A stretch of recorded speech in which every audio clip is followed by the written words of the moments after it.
Stand clear of the closing doors, please.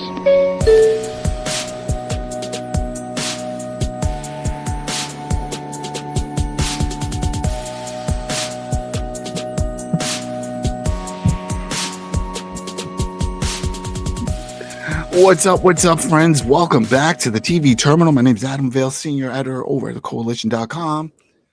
My name is Lawrence, aka a Punk with Toys, on all these social medias. And we are back for Landman Season 2, Episode 5, The Pirate Dinner. Oh man, this is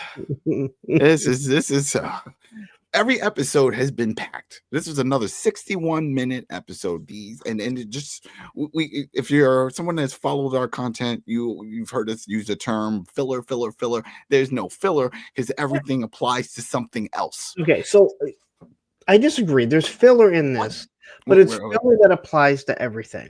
Well, that's what I'm saying. It was like it's if it didn't go somewhere, it was like, okay, now this makes no sense. But even that last ending scene, don't want to jump too far ahead, with Tommy at the patch with Ariana, that fills in. But what I'm saying is, like, they could shorten the episode and still get to where you need to be, but they fill it, in my opinion, they fill it in a way that I don't feel like I'm like, oh, come on, let's just get on with it. They could easily chop some parts and you don't lose anything, but it's these dramatic effects and everything. And again, I don't really have a complaint. 61 minutes, and again, that's 61 minutes of no commercials. Didn't seem like it was that long. Yeah, but a lot of good stuff happened in this episode. So real quick housekeeping. Thanks again. Bunch of new subs, follows, likes, subs, all of it. You name it. It's all been positive, especially for Landman. So we want to thank you for the support. That's been great. So just keep it up. And hey, put in the comments. What's your thoughts? How are you feeling about season 2 so far? We already know it's got a green light for season 3. So this is going to be a reoccurring thing. It'll get complicated after season 3 because of the whole Taylor Sheridan going to NBC. We'll cross that bridge when it comes to it, but possibly. I mean, we've seen other shows leave one network and go to another. Matter of fact, my daughter and I just finished watching Buffy the Vampire Slayer. We're watching Angel, and I kind of explained to her, I go, because she goes, now that there's not two shows going on, maybe this is when they have better, a bigger budget. I said, actually, Buffy left the CW and went to Fox, and Angel stayed on the CW, and that's why you didn't see the crossover, because even though Joss Whedon owned both, both products, they couldn't just jump back and forth without having some sort of agreement that they're going to have someone on their show and different things like that. Yeah, we have to find out. I don't know if he owns the rights. It doesn't sound like it, though. It sounds like Paramount owns the rights for all this, but doesn't mean he can't recreate something similar. That could lead to other issues. It also doesn't mean that they couldn't pay him to stay on to do this. Now, would they? That's a whole other story. No. He doesn't want to work with them. He's done. From his reports and stuff, he's ready to go. But that's still years off. We still got time. Is it his creation? Because it sounds like, if he's smart enough that, hey, these are my creations, I'm letting you put them on. The same way George Lucas owned Star Wars, but he licensed out to. So we'll look into that. 20th Century Fox. Or people, if you guys out there know, put in the comments. Do you know, does Taylor Sheridan own these IPs that he's produced for Paramount? Or is it more of like, hey, we pay X amount of money, you create these shows, and thanks. We just keep running. But hey, we get into this episode. Open up really cool scene with TL doing exactly what he was doing when we saw him at the old home over there, just looking over at the sunset. This time in front of the pool, he's over at the house. You see, they still haven't moved. I thought they were gonna move.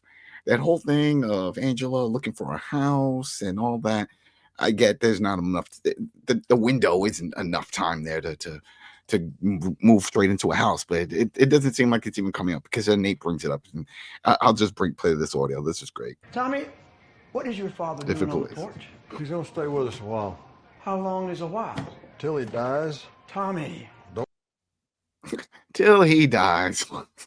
Exactly. But you know what? He's family. Angela also jumped in on this. It was like, come on now. This is now, from what I understand, though, This is a company house, right? The Cami owns this house now. So the company owns it, not Cami, but MTech The owns it. MTech owns it. All But right. at this point, again, well, he's now president. At this point, you would think that, hey, you know what, Nate, Dale, go find yourself an apartment, go find yourself a condo to rent, go stay there. My family is staying here, which I don't think they would object to. I think one reason why they would object is because I'm pretty sure they're not being charged rent. That's why I think they're staying, because this is, a company. What I'm saying is, but I'm saying the company could easily just afford it. It's in the budget. They have to be there for that. They have to be there for this. This technically isn't where they live. They have to be there for everything that they're doing. Yeah. So Angela also comes out. She talks to TL and it's like, hey, if you could have one meal before you die type of deal, what would it be? And he's like, that's kind of it's how she presents it. Hey, this is your last day. You're being executed. Exactly. I don't know what this is. Like, you know something I don't know. What's happening here? Oh man. But he pretty much says seafood, and he starts rattling off all the seafood I've never had because I'm not a fan of seafood. I'm with you there. Yeah. So I'm like, okay, but she was like, all right, then it's gonna be a pirate themed. What? Again, how she goes to seafood, the pirate, is something that that's only in her mind can work like that. That's it. She needs to work at one of those themed restaurants where they every night is a different night. She could be the event planner for those type of things. It's like, hey, come here. It's pirate night or it's ninja night or whatever. Just come up with something like that, because she went all out as we get into it later on. It wasn't just the food, So it was definitely pretty cool with all of that. But right before Tommy's about to leave, she basically says, hey, what time you're going to be home? It's going to be a pirate theme. Right before they leave, Nate gives Tommy the invoices for Cooper. He says, why are they coming here? And he said, that's what I'd like to know too. So this is now Tommy 40 million. 44 million, I think he said. That's crazy. That is crazy. And again, I brought this up when we were watching this. It's and you guys at home know, season 1, it made it seem like Cooper was pretty on point with the numbers. When he was helping Ariana with the claims and getting the million or whatever, something like that, right, for the settlement deal for her husband's passing. So I'm really shocked that in this season, regarding all of this financial matters, the dude is clueless. As I mentioned to you, he understands numbers and how to budget everything, but he doesn't understand there's no money coming in, it's not going to be covered. He has to match things, and it seems to me like his idea is, hey, they're going to match us, and then when I have the money, I'll pay it back, because that goes back to the whole common sense thing. It's a mess, but we'll get into it. But until then, he's happy because the next scene is just Cooper and Ariana in bed, all happy-go-lucky. He's talking about future plans and having more kids. And then she says, I'm Catholic. And he's like, okay, what does that mean? And it's like, marriage. Do you want to get married? Do you want to get married? It's that game back and forth. And then he's like, you know what? If I could, I'd marry you tomorrow, today. Let's just do it. She's like, it doesn't work that way. Plus, you got to ask my father for permission. And it's like, all right. She doesn't believe in divorce. She doesn't believe in divorce, and unless it's by death, that type of deal. That's death do his part, and that's how that works. And that makes sense, I guess. So, but here's the whole thing. He's really taking happy wife, happy life to a whole new extreme. What do you want? I've been single for quite some time, but I also understand you can't do everything that makes her happy. That's only to a certain point, because then you are miserable. He's inexperienced in dating, right? That's pretty much it. He is very green on this. And he's never had a girl that looks as good as her. There's definitely that. And that's why he's just smitten. Because as he tells his father later on, I see her, I think about her all the time. And it's like, yeah, you're infatuated with her. We get that. But there's got to be more to it. That eventually will fade out. So you just I'm sure that's why you don't just jump into these things. But anyway, was it Corpus Christi? I think that's where she said her parents Yep, live. Corpus Christi is where he needs to drive to. I didn't bother looking how far Corpus Christi is. They do a lot of driving. It doesn't matter what the Texas time. is a big state. We'll just say Very that. big All right. state. Yeah, people that are listening from Texas already know. They're nodding along while they drive in their big trucks. They know. So, But I will say this: it is not as far as Boston, Massachusetts, or Rhode Island to California. mhm. And that is where Reacher went in Oh boy, hours. freaking Reacher! I swear, when that next season comes, did I tell you it got delayed for another? No, I don't think you. No, yeah, good, because it's pretty bad news. But I think it's because of the spinoff. I think they haven't announced yet, but the spinoff with, I'm blanking on her name, but the second, the badass chick that was there. Yeah, I think hers is going to come first, her series, and then they'll jump into it. Yeah, it does make sense. So that's why I wasn't surprised when they're like, oh, it's going to probably be like 2027. But anyway, yeah. So Cooper says, hey, just let them know I'm coming, right? It's like, no, that doesn't work that way. You just got to go and do it. And he's like, all right, well, that's it. I guess I'll just drive out there and ask your father for his hand in marriage and cue the intro. Again, I have a almost 29-year-old. I have a 16-year-old, so I don't need to worry about that one. And again, my stepdaughter lives in California, but I obviously know her fiance. Mm-hmm. But if just out of nowhere some guy shows up and says, "Hey, I'm dating your daughter, and I want to ask for your permission," and I've never met the guy. Come on. Well, you can't, you can't leave someone in that type of position. But then we find out that it's more BS on her part, because he even says, like, do they know about me? And she says, yeah, I don't keep secrets from them. So they know everything. And then even when we get into it later on, the mom says in Spanish, take it easy on the kid. This and that. So they all know. It's just a test to see if he would do it. So they know everything that's happening, because come on now, think about it. We're parents. If our daughter's husband died in a tragic accident, we would want to be there to help and support. But then we would find out somebody is already there helping and supporting. And it's like, oh, tell me all about this person. Then I'm sure all of it came out. You would think, but I'm sure it came up, because the one main thing, and as much as she may say about all the other stuff, he helped her with that the insurance claim. So that helps with the paying for the house and things like that. And yes, she has a job, but they know of him and that he is doing good things for her. And surprisingly, there is no mention, especially later on when he beats up with the dad, of the son, of her. I don't even remember his name, her baby. He's just the baby. Just the baby. I don't know. You know what I mean? I know exactly. I'm like, I know they've said it before, but yeah, they saw it, and we just I guess about it. The baby has no speaking lines. There's really no reason to. I'm hoping in next season they have at least 2 years old. Right, throw a 2-year-old running around, and then we can. It'd be cool if they just ignore it like it never happened.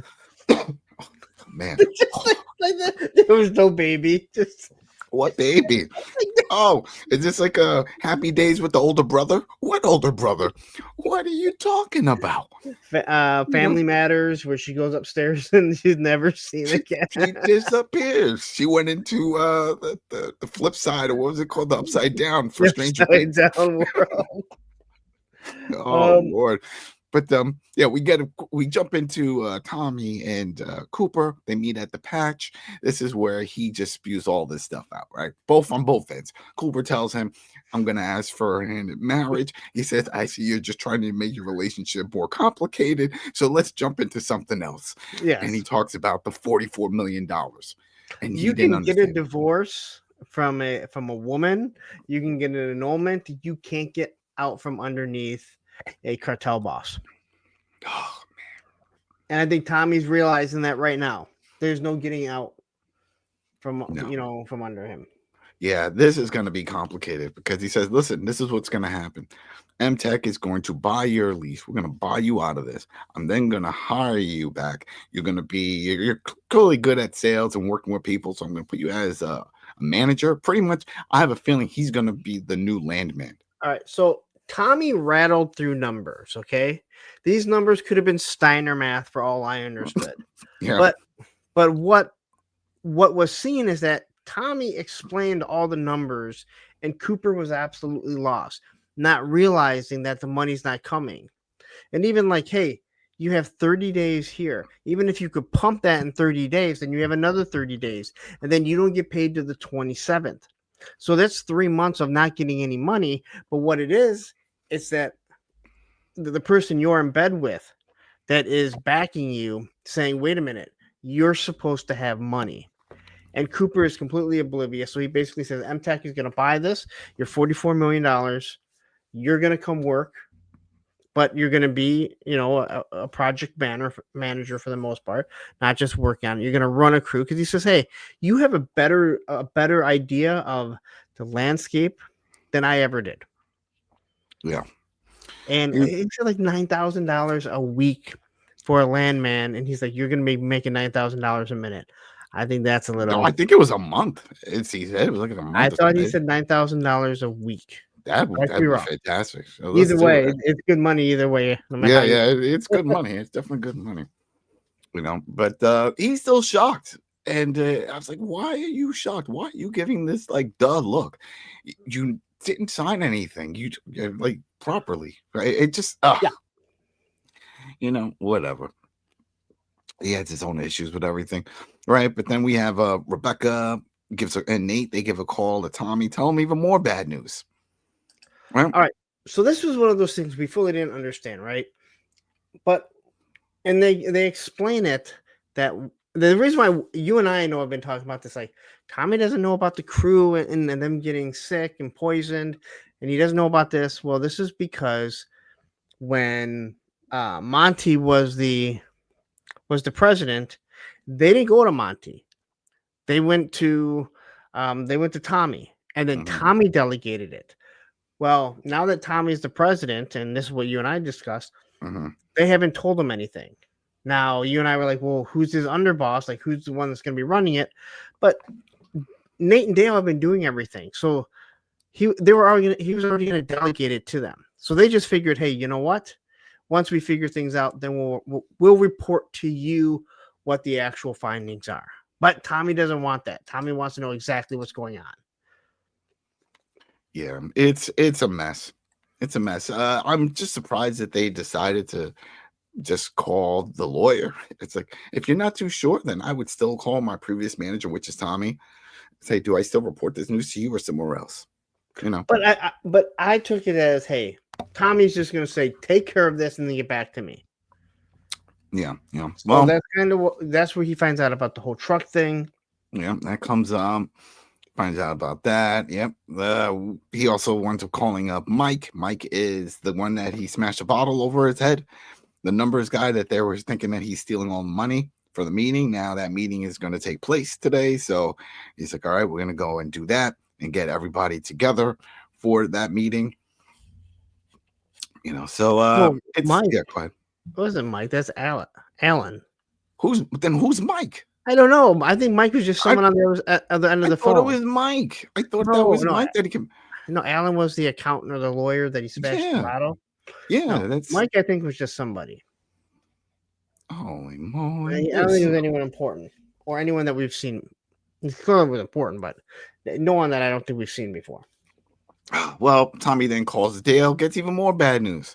Yes. Dale tells him about the whole H2S situation and all the dead hunters. He's like, how come no one told me? And we just went over that whole thing. We didn't know who to report to. So many dead hunters. So many dead hunters. This is going to be a mess. Again, this is surprising because it clearly a lot of these people, from what we could see, the few times they showed, these people were out there for a while. No reports of people missing. He had a meeting with the sheriff. The sheriff could have said, hey, by the way, here's this accident, but I wonder if it's related to all the missing hunters that have been reported. Well, I don't think it was on their land, was it? It's in that area. So I'm just saying, like, if you have friends or family that are hunters and they go hunting in that area and go missing, at some point, you're going to go to all the areas they hunt at and put up flyers. Yeah. Hey, Never comes up. But Never comes he says so many as there was 4 of them. So I mean, I don't know if you see 4 dead bodies. I guess to me that would be like so many of them because I think there was more than that though.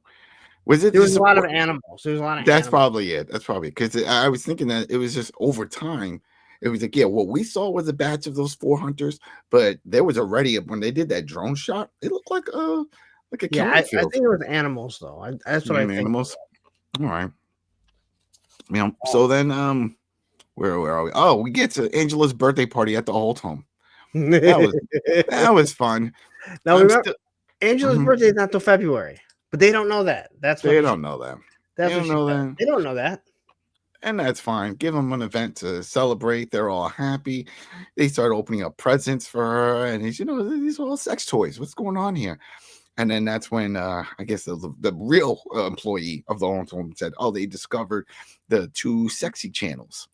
And they were like, "Yeah, we didn't know they existed and stuff." And she was like, "Oh," and she starts looking around, and Ainsley starts looking around. It's like, "You think any of them are having sex?" And it's like, "Yeah, I'm pretty sure they are now."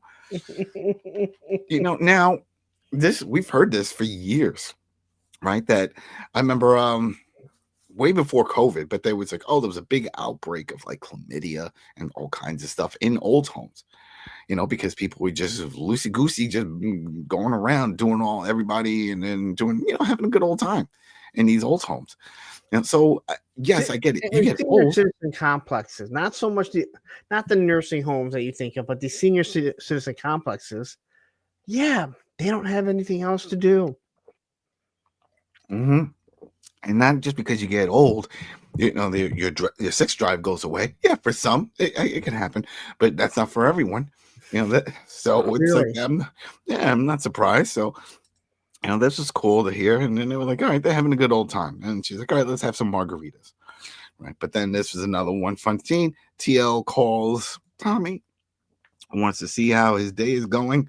And then he says this. You really want to know? Sure. All right. Well, I just left the hospital and a 28-year-old father of 2 who may or may not be blind the rest of his life because he walked into an H2S leak. Now I'm driving 3 hours east to have a 2-minute conversation with a drug dealer who launders his money through an oil services lender. Tell him to keep his $40 million fucking dollars. I don't need it. Then I'm driving 3 hours back to a pirate-themed fish fry with my ex-wife, my daughter, 2 oil company employees, and you. And after that, I'm gonna go out in the garage and find the thickest spot in the drywall and run my fucking head through it. There you go. That's the run of the day. That tells it all. That was the lines that he has. The lines that Billy Bob is delivering here are priceless.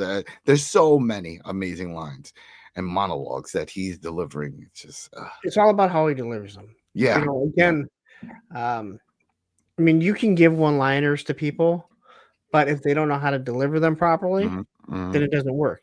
Or if they're just a character actor where they act the exact same all the time, it may not work in what they're doing. And this Billy Bob he's amazing. He's absolutely amazing. I was told a few years ago that, and I haven't watched it, on Amazon Prime, he's in a show called Goliath, where he is he's an attorney, I believe. And they said it's a great show. It's 4 seasons, and it kind of just popped up, and I'm like, I should probably watch this because I have a newfound appreciation for him. I think I remember that. It was a military drama, right? No, it's about I think they said attorneys.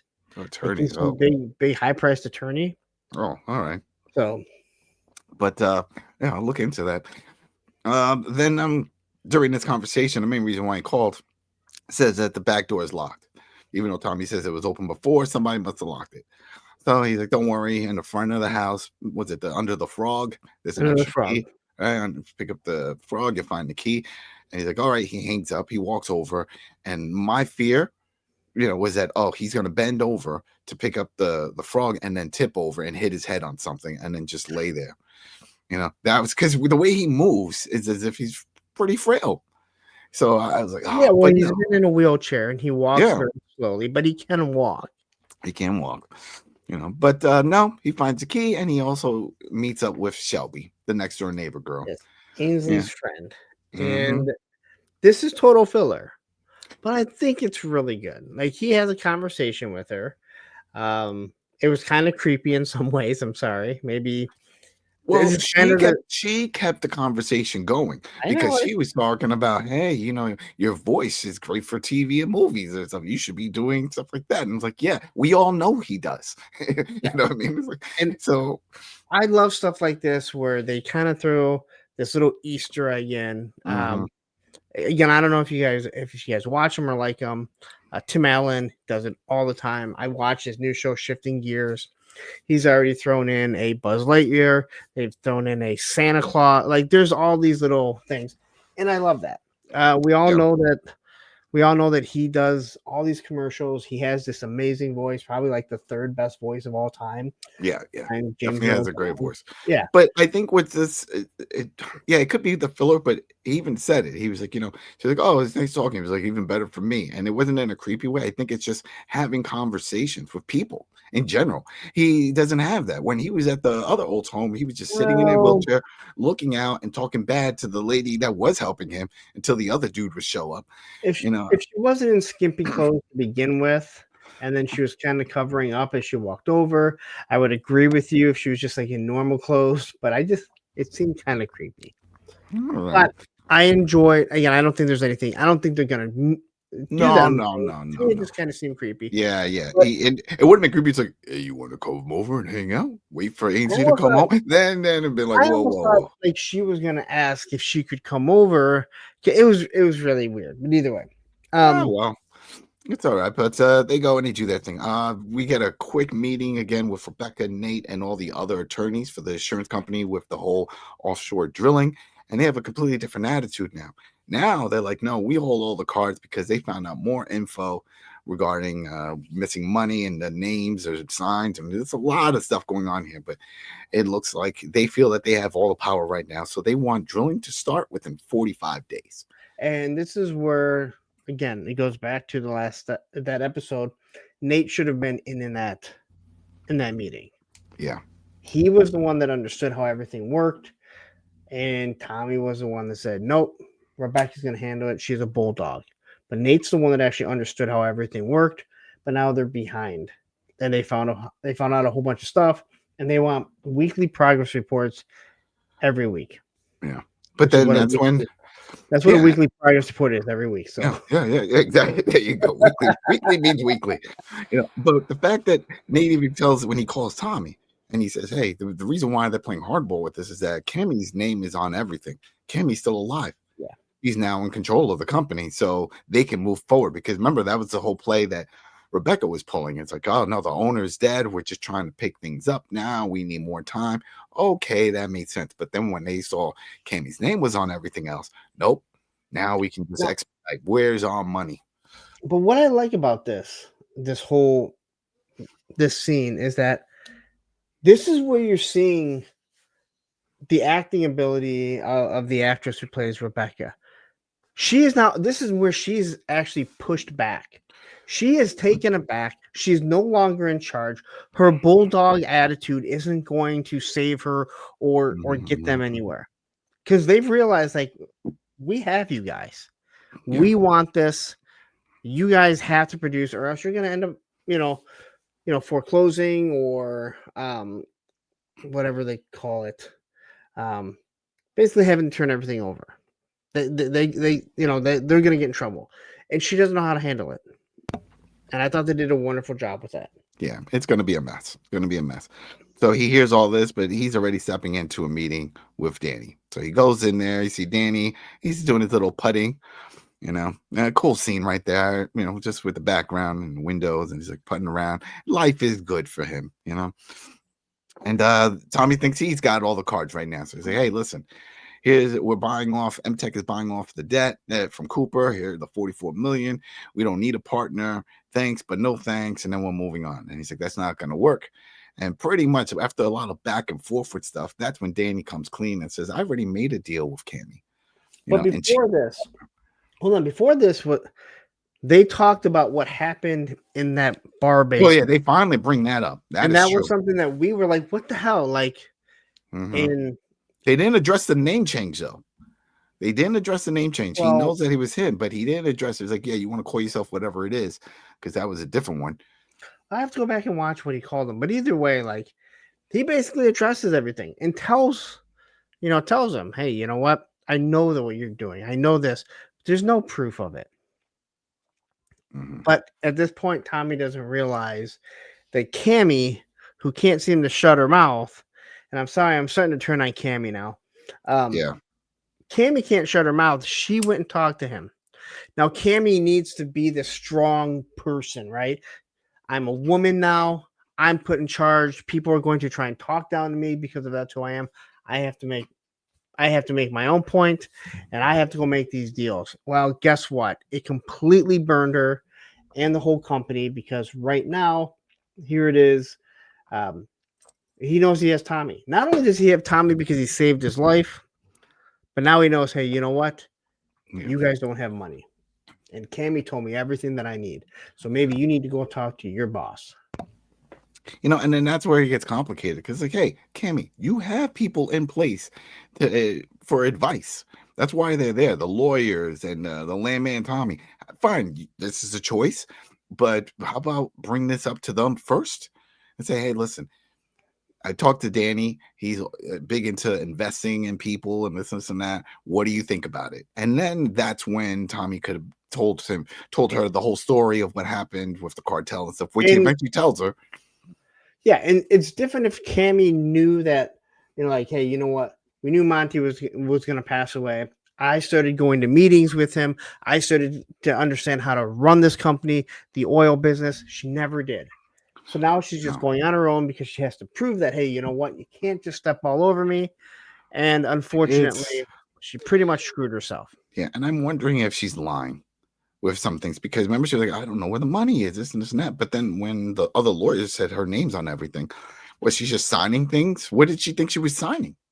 Well, your husband asked you to sign something. And you're like, yeah, I just need you to sign this. You're probably not thinking that he's going to do anything that's going to hurt the family, or that he's, embezzling money or moving. I guess he wasn't embezzling money, but he was moving things around. Moving a lot of things around. A lot. Yep. Next scene we get with Angela and Ainsley bringing over a bunch of food and other things, getting ready for the party. Yeah. TL is there, and he's like, hey, I'll help you guys. No. You just hang out here. You drink this beer and, just go watch a game or something, and we'll just cackle. But he likes it. He wants to hear it. He misses happiness. And he says that. He's like, he starts cracking up. He's like, I don't know what this feels like. But then we also get a little more details on his wife, because he looks at Ainsley and says, you look so much like her. Yeah. Okay. There we go. All right. So now you look, and she's like, who? Come on now, Ainsley. Put two and two together. Grandma. She ain't that bright. Remember?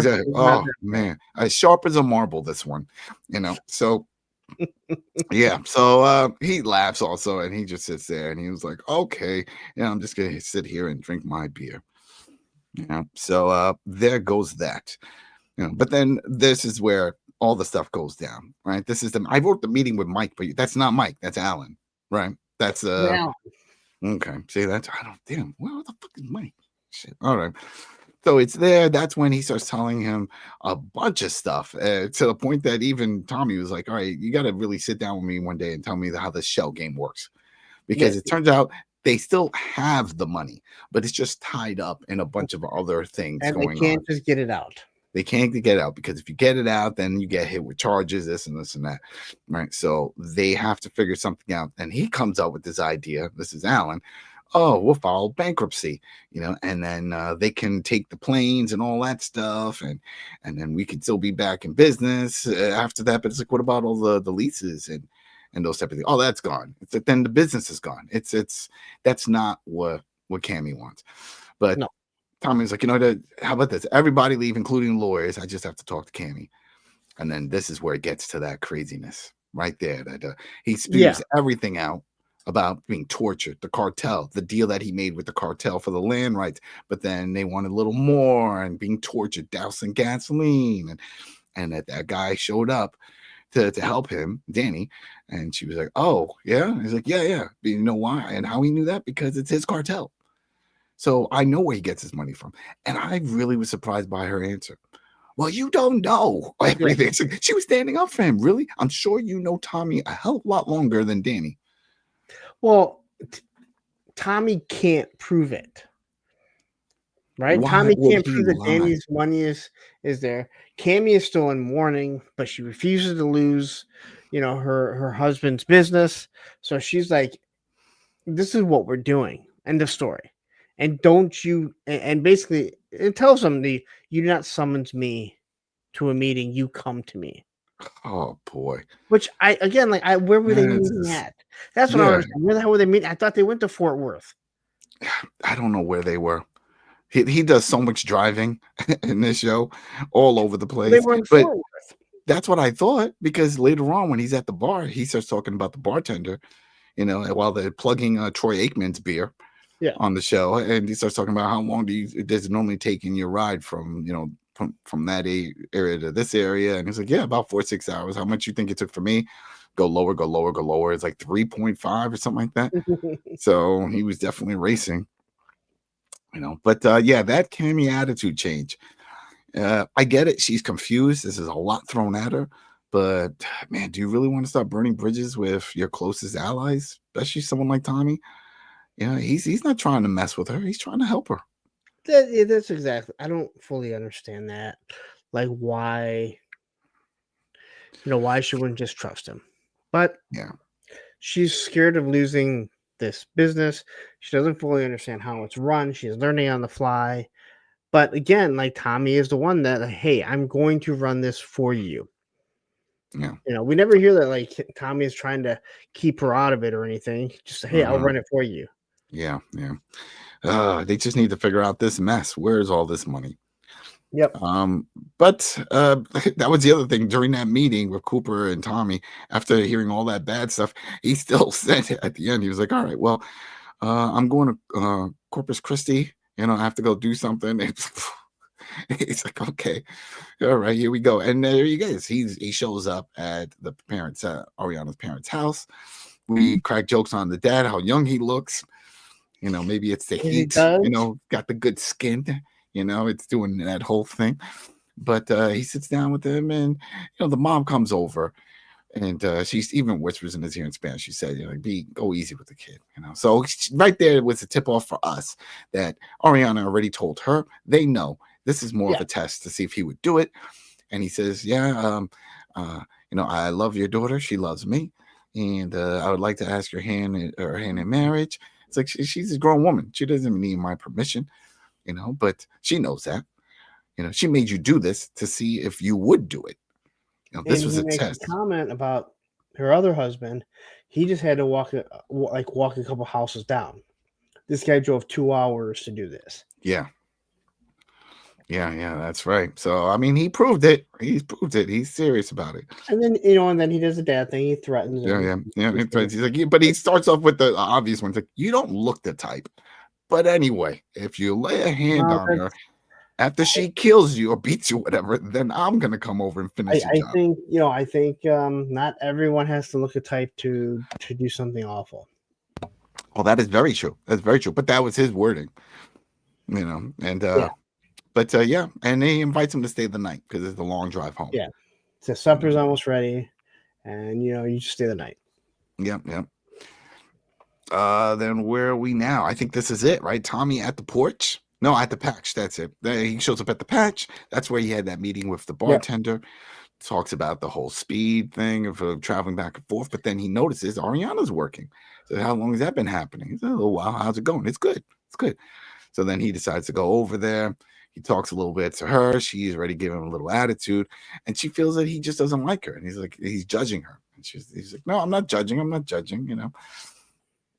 And they just do a little back and forth conversation piece, but nothing really comes from this. He just says, well, I'm off to a pirate dinner party. She's like, what's that? He's like, I don't know. I'll let you know when it's done. I thought he was going to invite her. Yes. Say, why don't you come? She can't. she's working. I mean, I'm sure the shift ends at like 12. Yeah, well, I mean, if you were saying, I thought maybe he was going to say, when do you get off? Why don't you come? Since basically you've already convinced our son to marry you, you might as well show up. Yeah, he And already be brought that miserable up with the too. rest of us at the pirate party. Yeah, exactly. And then he leaves her like a $200 tip. That's what that was? Yes, there's 200, I thought. Oh, wow. All right. I saw a few bills that. I didn't realize that. All right. So I wonder if that's going to come back to, your dad tried paying me off. He thinks I'm, hopefully it doesn't. Hopefully she just sees it as a good gesture. Yeah. But he even brings that up. He was like, about the whole marriage thing. He knows. Yeah. And the fact that he knows, whatever. We'll see where it goes from there. And then I think this is the next scene where he gets home, right? And Tommy gets home, and there's basically 4 or 5 logs on either side with rope, like you're walking the plank. They set this whole thing up. Oh man, I gotta give him credit though. That takes time, and it looks like only Ainsley and Angela put this together. It's not like Nate's running around doing stuff. Dale's doing his own stuff. But then when they get there, Dale's already there dressed up as a pirate. Everyone's dressed up. They're doing the whole thing. Now, Dale seems like the only one that wouldn't dress up and be fine with it, other than, Angela and Ainsley.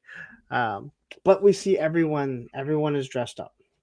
And even, the TL is. We have Shelby. She's there. She's dressed up like that. And then we see Rebecca come out dressed as a pirate. And he says, I never thought I'd see the lawyer dressed up. He said, I can't believe he even got the lawyer dressed up. Yes. He was like, this is crazy. He was like, everybody's dressed up. It's like, this is it. It's a themed. And at first I thought it was just going to be food, but no, it's the whole thing. It's the music and the pirate. Now, if you remember, before he left the bar, he asked the bartender about pirate food, and he said, most people probably think that it's like crab and all that other stuff, but it would probably be just bread and meat. Dried things. Yeah. That's stuff that you would have to carry for, again, back in the day, a long boat ride from one jerky continent to another. Yeah, but they're having a good old time. He's excited. Angela points a sword at him, and she's like, "Oh!" And he's like, "Is that a real sword?" And it's like, "What is this?" It's like, damn. And it's like, and then we see TL. He's got a Kool-Aid smile. This is great.